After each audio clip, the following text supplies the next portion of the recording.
Academy for Social Change presents the Salem Witch Trials. In January of 1692, two little girls, Elizabeth Parris and Abigail Williams, started exhibiting bizarre symptoms like contorting and screaming randomly. These strange behaviors spread to other girls in Salem.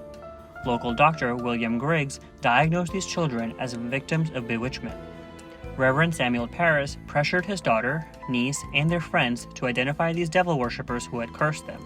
The girls accused Sarah Good, Sarah Osborne, and Tituba. Witchcraft was a severe crime. By accusing these women of it, these girls and adults set off a deadly chain of events that came to be known as the Salem Witch Trials. The Salem Witch Trials was a roughly year-long period of mass hysteria. Incensed by the idea witches were among them, townsfolk turned on each other, killing 20 of their own neighbors.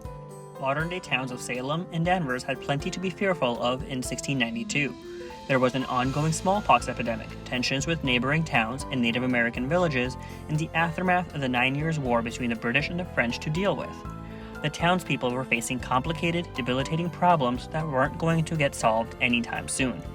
Salem wanted a black and white problem to solve, which is partially why no one spoke out against the flimsy accusations against Good, Osborne, and Tituba. Also, people were primed to take the children's side. Because of out-group bias, people tend to perceive those not in our group more negatively. These Salem women were certainly outsiders. Tituba had likely lived in the West Indies before she had been enslaved. Her race and culture were different from the town's standards of normal. Sarah Osborne was a wealthy widow who remarried below her class. She was known to skip church sometimes due to her poor health and was involved in an ongoing legal dispute over land rights. Sarah Good was homeless, pregnant, and forced to beg to survive. All it took were a few important people to point their fingers, and everyone vocalized their personal biases and cemented the idea that these women were guilty. Osborne died while imprisoned, Good was found guilty and hanged, but Tituba's life was spared. Unlike Good and Osborne, Tituba confessed to the act of witchcraft. During the trial, she played along with the children, declaring that Good, Osborne, and herself had signed a deal with the devil and more witches were living in Salem. This bid likely saved her life, but did nothing to quell the brewing hysteria.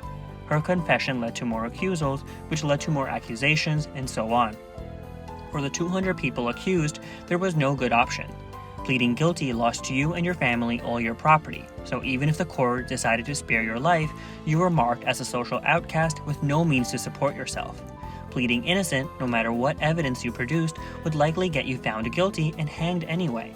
If you were indecisive, you might die from torture or the terrible prison environment.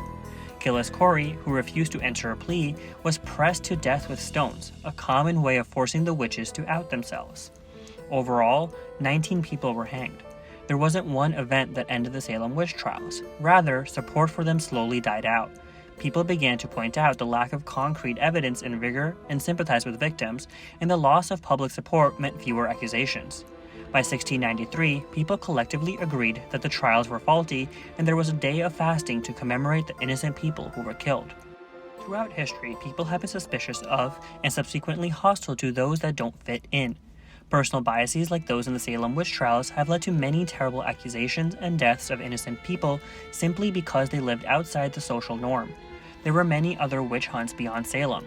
Witch trials and subsequent deaths occurred in England, as well as Poland, Sweden, Scotland, and even other areas of the United States.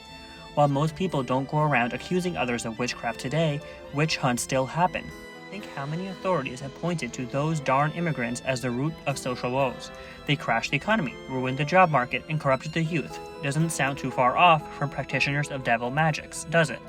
We present flimsy stereotypes and biases as evidence and then ostracize and even kill people for fabricated wrongs. Make sure to examine your personal biases. It's important to investigate why you think negatively of someone. Would you judge a fellow classmate as harshly over a well-meaning mistake if they had a nicer appearance? Are you too caught up in your feud with your teammate to notice that they're actually giving some good advice? There will always be people who have a different race, religion, political affiliation, or appearance from you. Look past your biases and give people a chance. It's possible they're only outcasts because you never let them in. Now it's your time to think further. Identify a moment in history or your own life in which someone had a personal bias against someone else because they were different.